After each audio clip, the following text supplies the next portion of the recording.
Hello student, आज हम आपके समझ ले आए हैं वर्ड विचार का आखिरी और अंतिम क्लास। हमने आपको वर्ड विचार में कई टॉपिक पढ़ा दिया।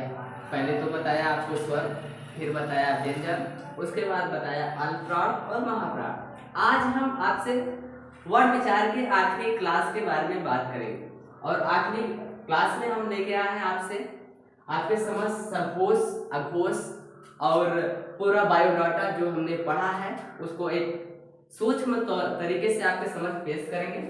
तो सबसे पहले मैं बात करता हूँ सघोष की। तो सघोष क्या है?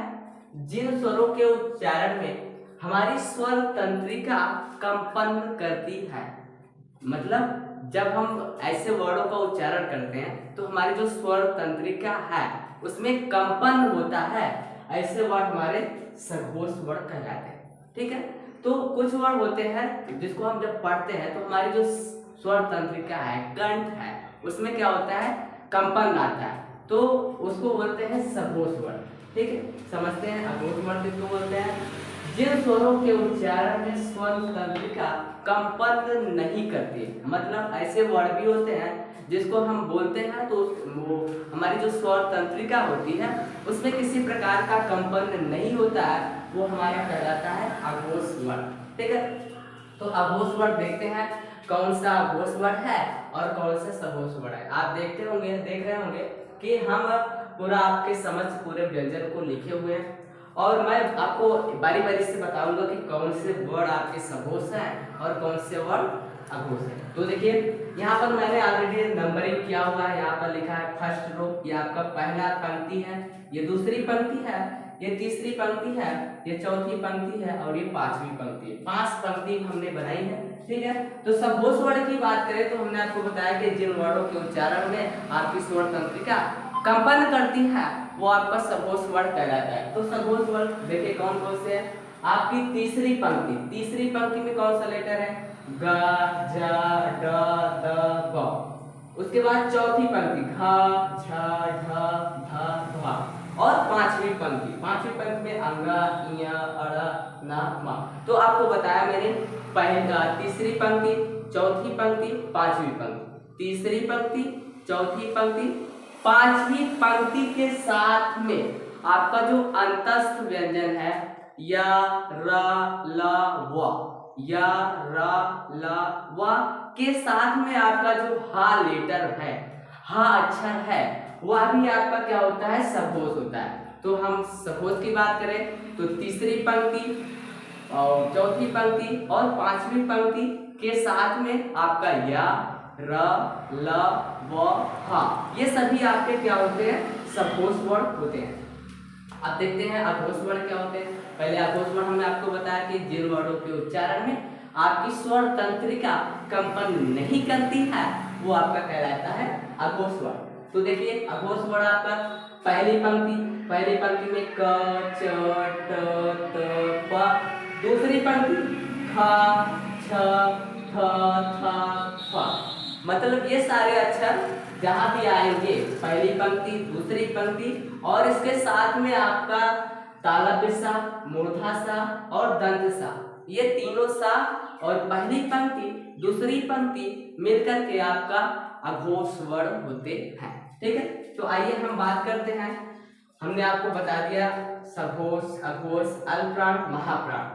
तो हमने आपको उसमें केवल व्यंजन के बारे में जब अल्पप्राण महाप्राण पढ़ाया था तो उसमें सिर्फ व्यंजन के बारे में बताया था कि कौन सा लेटर, कौन सा अक्षर आपका होता है अल्पप्राण, कौन सा अक्षर होता है महाप्राण। स्वर के बारे में नहीं बताया था।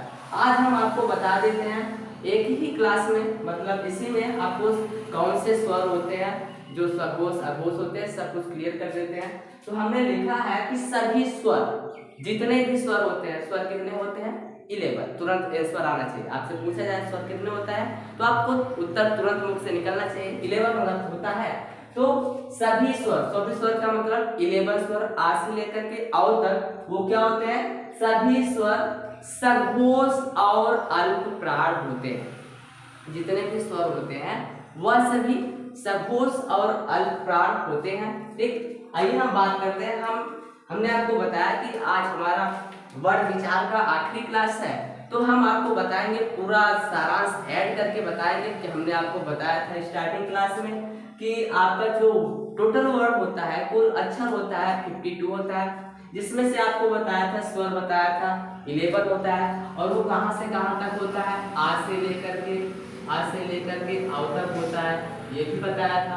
उसके बाद व्यंजन बताया था, व्यंजन में 3 प्रकार का बताया था, वर्गीय व्यंजन जिसे स्पर्शी व्यंजन भी कहते हैं, अंतस्थ व्यंजन, उष्म व्यंजन। कुल मिलाकर के ये 33 हो गया था।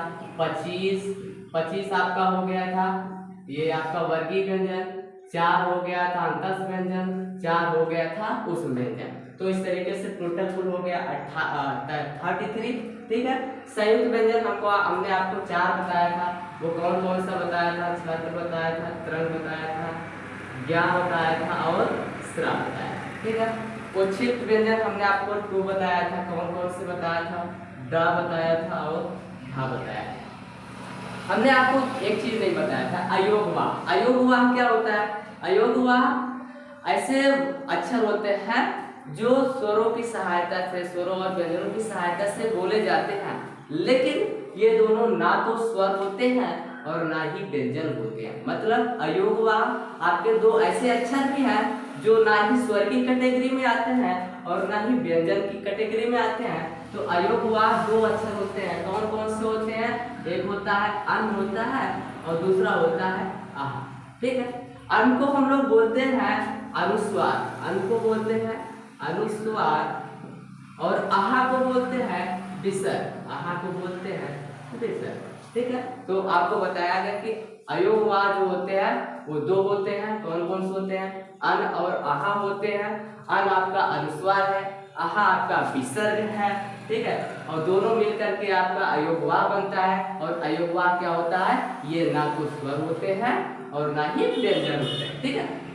तो आइए काउंटिंग करते हैं, गिनते हैं क्या हमारा टोटल 52 टोटल इज कंप्लीट हो रहा है, पूरा हो रहा है कि नहीं हो रहा है। तो देखते हैं यहाँ पर 11 स्वर हो गया, 33 हो गया व्यंजन। 11 और 33 को हम ऐड करेंगे तो हो जाएगा 44 में जैसे ही हम संयुक्त व्यंजन 4 को जोड़ेंगे तो 44 और 4 हो गया 48 में उच्छित व्यंजन को 2 जोड़ेंगे तो 50 हो गया। अब 50 में आप 2 अयोगवाह को जोड़ लीजिए तो आप देखिए आपका पूरा का पूरा ऊपर से 52 और नीचे का 52 मैच कर रहा है, मिल रहा है। तो इसका मतलब हमारी जो वर्णमाला है, अल्फाबेट है, वो सुनियोजित तरीके से आपको बताई गई है और वो सारी चीजें लिख के बताई गई, समझाई गई। ठीक है। आइए कुछ चीजें हैं आपको बताते हैं। जैसे क्या है, आर्ध स्वर की बात करें। आर्ध स्वर क्या है? आर्ध स्वर आपके वर्णमाला में आपका या और वा होता है। आर्ध स्वर जो है आपका या और वा होता है। प्रकंपित वर्ण जो होता है आपके वर्णमाला में रा को बोलते हैं हम लोग प्रकंपित वर्ण। उसके बाद लुंठित या पार्श्विक वर्ण को बोलते हैं ला को बोलते हैं लुंठित या पार्श्विक अक्षर। ठीक है। काकल्य वर्ण बोलते हैं हा को। तो इस तरीके से हमारी वर्णमाला की क्लास खत्म हुई। मुझे उम्मीद है कि आप लोग अच्छे से पढ़ेंगे और आप लोग स्क्रीनशॉट ले लीजिए और आप लोग अच्छे से पढ़ेंगे। और मैं जब आपके अगली क्लास में आऊंगा तो आपके समझ लेके आऊंगा शब्द। क्यों? क्योंकि आप जानते हैं कि वर्णमाला के बाद हमने आपको बताया था कि अक्षर से 2 चीज बनती है। पहला तो बनता है वर्णमाला। वर्णमाला के बारे में हमने आपको डिटेल में बात की और दूसरी क्लास में जब आएंगे तो हम शब्द को लेकर के आएंगे आपके समझ, शब्द को लेके आएंगे और शब्द को अच्छे से पढ़ाएंगे। उम्मीद करता हूँ कि आप अच्छे से पढ़ेंगे।